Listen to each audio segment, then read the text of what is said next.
शुक्लांबरधरं विष्णुं शशिवर्णं चतुर्भुजं प्रसन्नवदनं ध्यायेत् सर्वविघ्नोपशान्तये। श्रुतिस्मृतिपुराणानामालयं करुणालयं Namami भगवत्पादशङ्करं लोकशङ्करम्। Namaste. We'll see the meanings of Shri Vishnu Sahasranama based on Shri Shankaracharya Bhashya, verse 53. First, we will see the verse.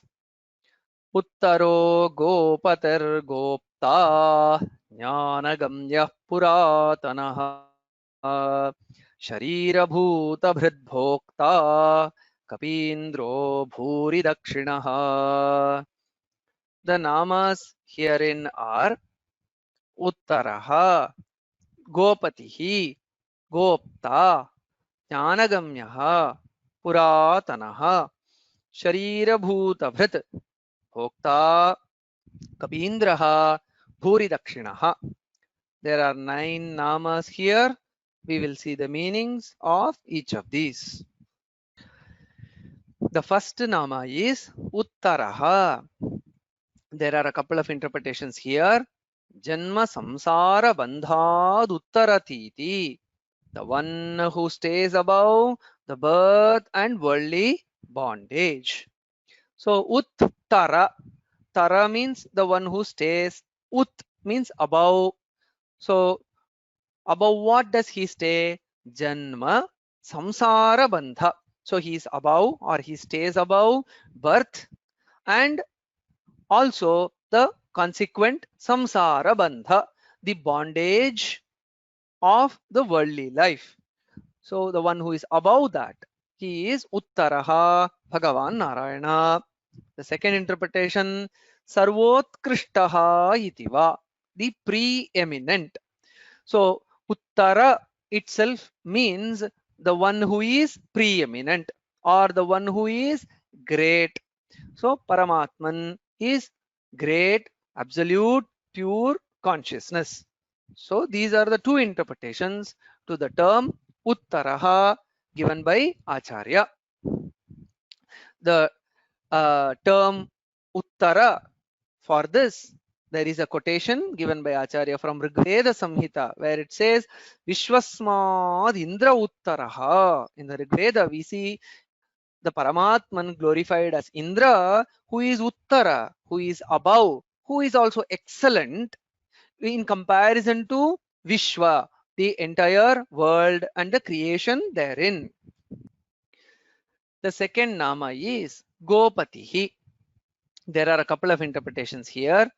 Gavam Palanat Gopaveshatharaha. The one who grazed and took care of the cattle, adorning the attire of a cowherd. So Gopatihi. So Pati means Palana, the one who does Palana, the one who tends, the one who takes care and graces. What? Go, Gavam, the cows, the cattle. So in the form of a cowherd, Gopalaka, in his Krishna avatara, the one who tended or took care of the Gomatas. He is Gopatihi. That is first interpretation. The second interpretation, Gaur Mahi Tasyaha Patitvadva. Gau refers to the earth, that is Bhudevi, the consort of Bhudevi. Here also Pati means the consort, the husband, and Go or the Gau here refers to Bhudevi. So the Lord of Bhudevi is glorified by the term Gopatihi in the second interpretation.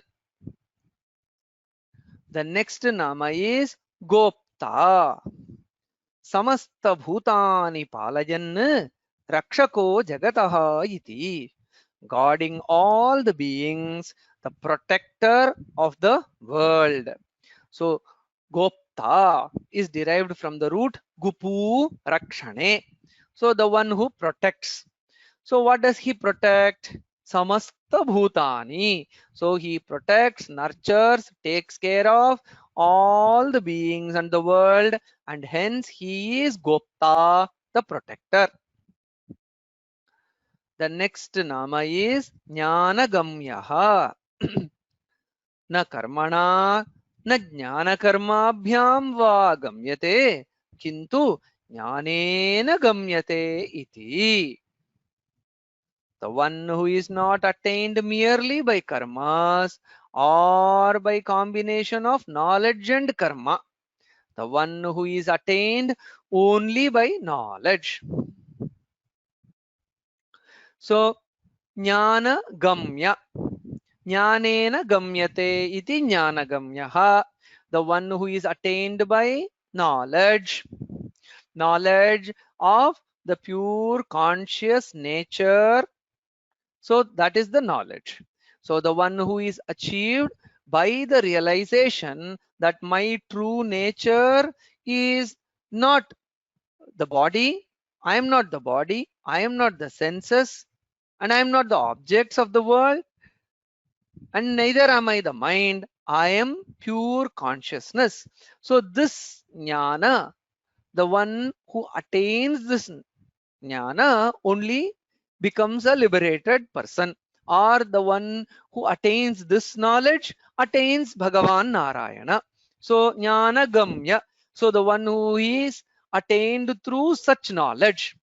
And Acharya here clarifies, such jnana may be facilitated by karma, but it is not directly achieved by karma, nor by a combination of jnana and karma. A samuchaya, a combination of jnana and karma also will not work, but only by being established in pure jnana, one will achieve. That is, all the karmas and their influences are to be gradually renounced, and only the mind that is entirely pure and placid, free from the influences of karma, will attain jnana, and through that jnana of the pure conscious nature of Bhagavan and one's own self, and the union or the identity between Jivatma and Paramatma, Lord Narayana is ultimately reached and realized.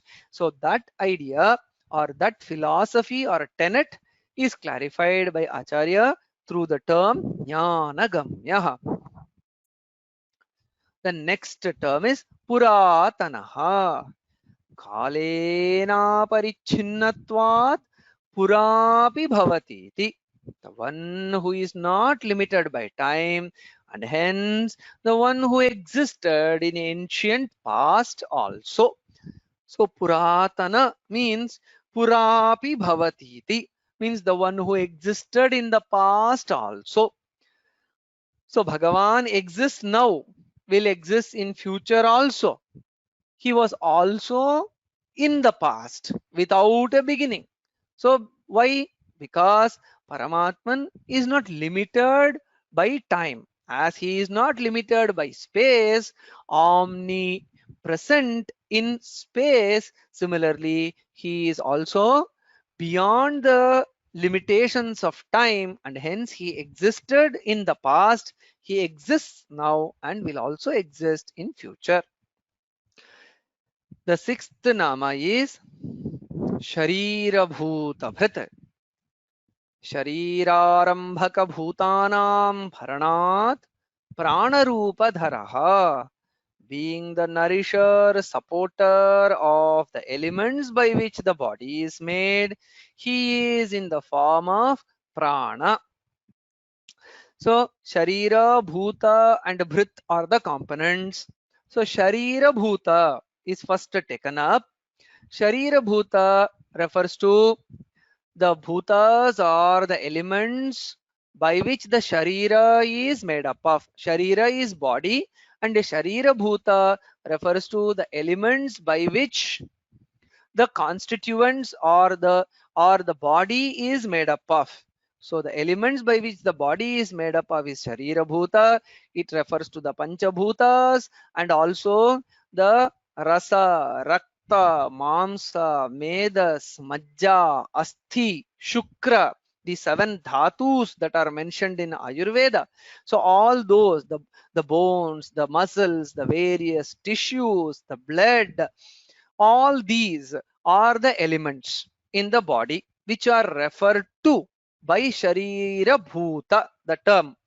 And Bhrit means Bharana, the one that nourishes these Sharira Bhutas, be the Pancha Bhutas, Akasha, Vayu, Agni, Prithvi, and Apaha, or Rasa, Rakta, Mamsa, Medas, Majja, Shukra, and Asthi. So all these are Sharira Bhutas, and all these are nourished by Prana. So that Prana is Sharira Bhuta Bhrit, the nourisher of the bodily elements. So in the body mind complex, the manifestation of Paramatman can be specially felt in the form of prana, and hence Sharira Bhuta Bhrit refers to prana, the nourisher, and that prana is the manifestation, the glorious manifestation of Lord Narayana. The next nama is Bhokta. There are a couple of interpretations here. Palakatvat, Bhokta, the one who nourishes, nurtures, and governs. So he is Bhokta. The second interpretation is Paramananda Sandoha Sambhogadva, the one who experiences great bliss in abundance. So, Sambhogat Bhokta. So the one who experiences, the one who is immersed, he is Bhokta. So what is he experiencing, or what is he immersed in? Paramananda Sandoha. Paramananda is great bliss. Sandoha is abundance. So the one who is experiencing or immersed in great bliss, he is Bhokta. So these two interpretation, Palaka and Bhoga. So Palana and Bhoga are derived from the root Bhuja, which has two meanings. Palana Abhyavaharayoho. So Palanam is nourishing, protecting, governing. So with that meaning of the root Bhuja, the first interpretation has been given. So the one who governs, or the one who nourishes the world and the created beings, being a Palaka, he is Bhokta. The second meaning of the root is Abhyavahara, consuming or experiencing. So with that root meaning, or with that Dhatvartha, the second interpretation is given, where the Paramatman is partaking or experiencing Paramananda Sandoha, absolute bliss in abundance. So these are the two interpretations to the term Bhokta. The next term is Kapindraha. There are a couple of interpretations here. Kapischasa Vindrascheti. Kapihi Varahaha. Varaham Vapurashritaha Kapindraha. The great Lord who is also Kapi. Kapi refers to the Varaha incarnation, in which the Lord incarnated in the form of a wild boar. So here we see Kapindra. Kapi, Indra are the two terms. So Indra is the great Lord, and Kapi here refers to Varaha. So Varahavatara is indicated by the term Kapi. Khat, Udakat, Prithvim, Pati, iti Kapihi. The word Kapi in the lexicons also has this interpretation. Ka refers to water, Udaka. P refers to Pati, the one who protects. So the one who protects from the water is Kapi. So whom did he protect from water? Bhagavan Narayana. Whom did he protect? He protected Prithvi. The Prithvi, earth, was immersed in the waters by the demon. So he took the avatara of Varaha, and then he went into the waters and then rescued and lifted Prithvi from the water. And hence he is called as Kapi. In his Varaha manifestation, he protected Prithvi from water, and hence he is called as Kapi. So such Lord who is Kapi in the Varaha Avatara, who is also the great divinity, that is Indra. So such Paramatman is glorified in the first interpretation as Kapi Indra. The second interpretation, Kapinam Vanaranam Indraha Kapindraha Raghavo Va. So the Lord of the monkeys, Raghava Sri Rama.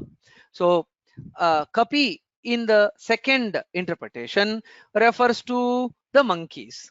So here the word Kapi refers to the beings which are fickle. So going by the root, we see Kapihi Chalanat, the being which keeps moving, shifting from one branch to the other. So that is Kapi. So in the Ramayana, we see the Kapis, the great monkeys, Vanaras, for whom the army of the great Vanaras was led by Sri Rama. Actually, by vanquishing Vali, it is Rama who became the lord of the monkeys, and later, according to the agreement with Sugriva, he gave it over to Sugriva, and hence, like for every other entity, even for the Rakshasas, after defeating Ravana, it is Rama who won that Lanka, but still he gave it to the Rakshasas. Similarly, also in Kishkindha, it is Rama who won Kishkindha, but gave it to Sugriva in out of his compassion. So even for the Kapis, it is Rama who is the Lord, and in that sense also we see that the word Kapindra refers to Lord Narayana in his Ramavatara. The ninth nama is Bhuri Dakshinaha. Bhurayo Bahyah Yajnadakshinaha Dharma Maryadam Darshayato Yajnam Kurvato Vidyanta iti. The one, the Yajamana, who displays propriety of dharma in the process of performing yajna by making presents in plenty. So here there are two components, Bhuri and Dakshina. Dakshina means presents and gifts. Bhuri means plenty, Bahvyaha. So Acharya here says that if any yajna is performed by a yajamana, so the performer of any yajna is called as yajamana. So yajnas are performed in the path of dharma. So what is the correct way of performing a yajna? Of course, the mantras are to be pronounced properly, the offerings in Agni are to be made properly, but at the same time, there should be sharing of wealth. So everyone should be fed with food, and gifts and presents are to be given to all those who come and participate in the yajna. So yajna is the process by which one shares his wealth with his fellow beings. So a yajamana who correctly performs any yajna should share gifts and presents to all those who come and participate in yajna. So yajna is a channel through which sharing of wealth, sharing of well-being through that happens. So the proper performance of yajna with plenty of gifts is the right performance of yajna. So whichever yajamana, performer of ritual, does his yajna with plenty of gifts being shared with his fellow beings, he is the incarnation and manifestation of Lord Narayana. So such a yajamana here is glorified as Narayana himself, thereby underlining the central theme of performance of yajna, where sharing and not accumulating or hoarding is the central theme. So that very noble purpose of performance of yajna is clarified by this term bhuri dakshina. With these 9 namas in verse 53, we have thus far seen 502 namas.